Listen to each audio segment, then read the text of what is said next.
If you're a dad, raise your hand if your morning starts not with a gentle alarm, but with the sound of tiny feet, followed by a frantic search for a matching sock, a desperate chug of lukewarm coffee, and a silent prayer that you don't fall asleep at your desk.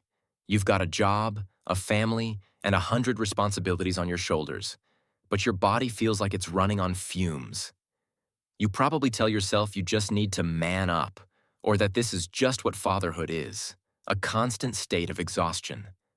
I've been there, the dad who thought being tired was a badge of honor.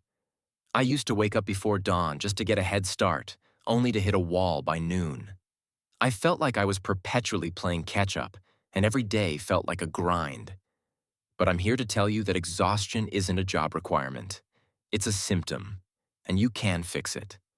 I've made a few changes in my own life, and I'm here to share the 5 biggest energy and sleep mistakes I've seen in myself and other dads, and how to fix them so you can show up as your best self for your family and yourself. Chapter 1. The Adrenaline Treadmill. We're all on it, whether we know it or not. The adrenaline treadmill is that feeling of being perpetually on. Your body is tired, but your brain is still buzzing.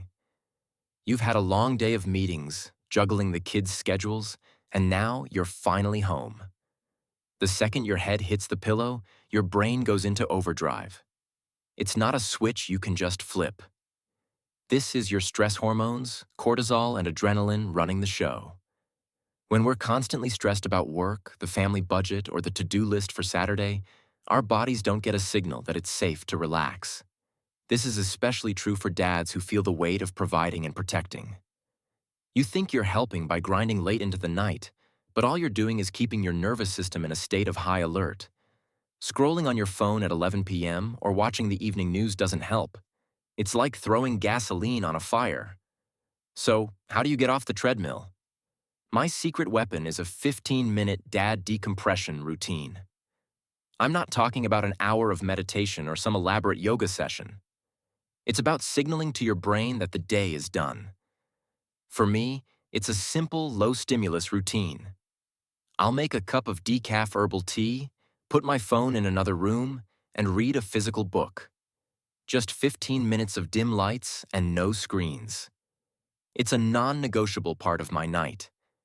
If you're a dad who likes to get your workout in at night, try to finish it at least an hour before you plan to sleep.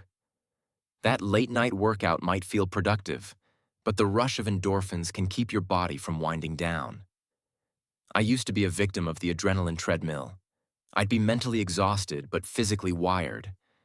I'd lie in bed for an hour, replaying the day's conversations, worrying about a project at work, or trying to remember if I packed my son's soccer uniform for tomorrow. That low-stimulus routine was a game changer. It helped me close the tabs in my brain and get the restorative sleep I desperately needed. Chapter 2. The Sedentary Slump. Let's be honest, most of our jobs aren't exactly physically demanding. We sit in meetings, we sit at our desks, and then we come home and sit on the couch.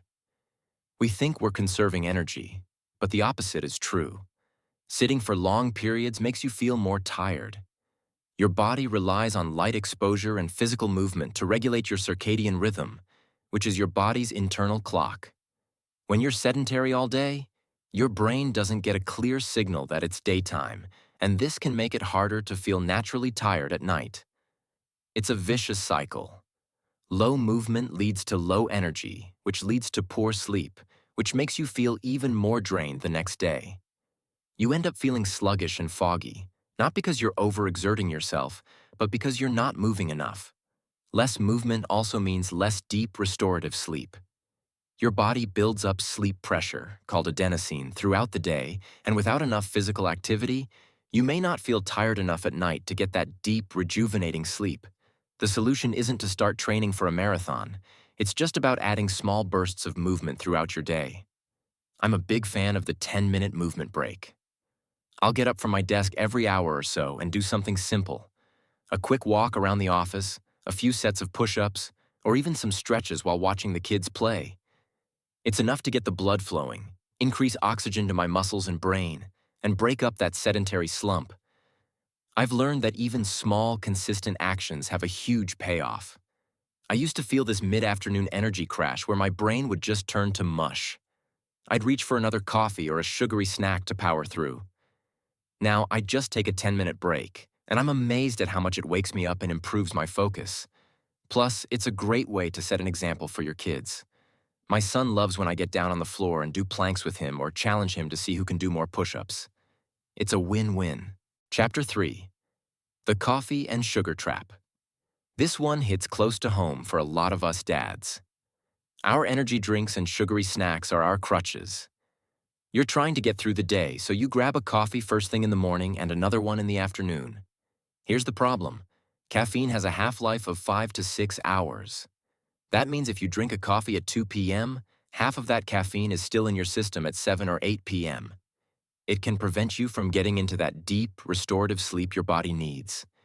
You might fall asleep, but your sleep quality is compromised, and you wake up feeling like you didn't sleep at all.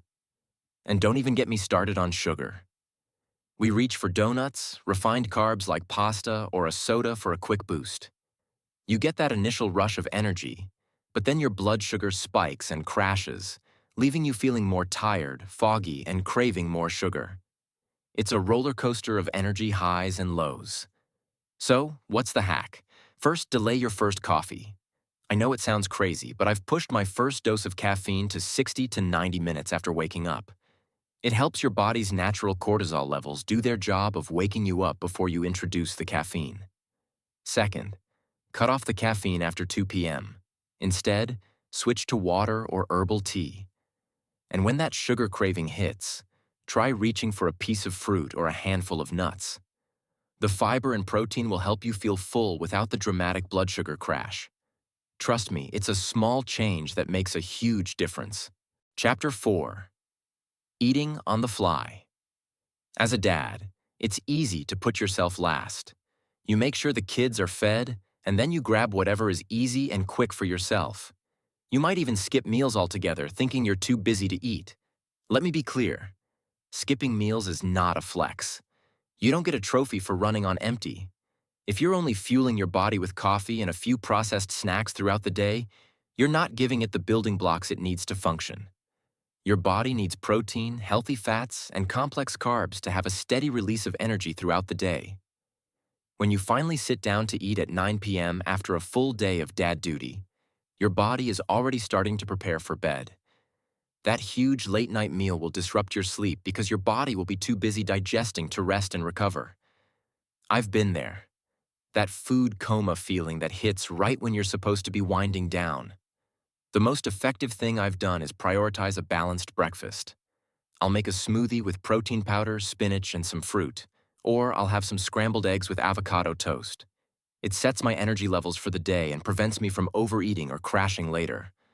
And my best advice for late-night eating is to keep it light.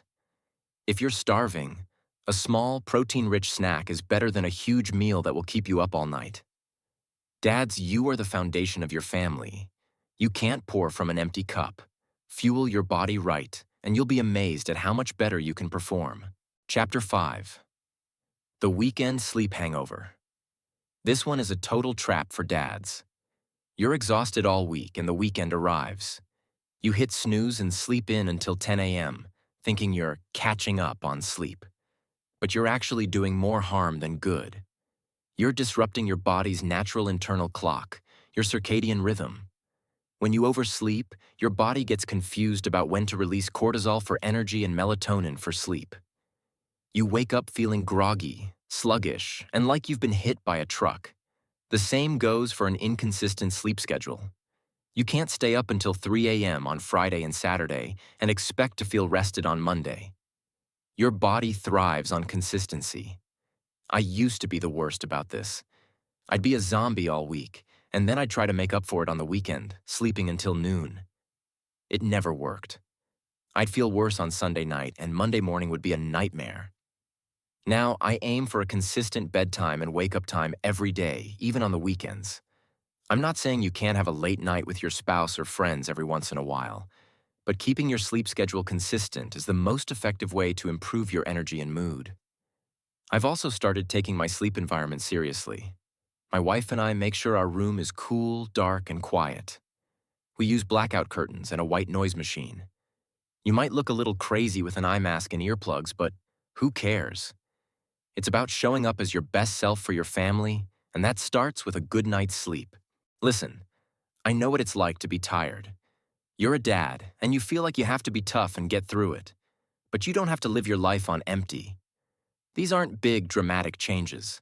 They're small, intentional habits that compound over time.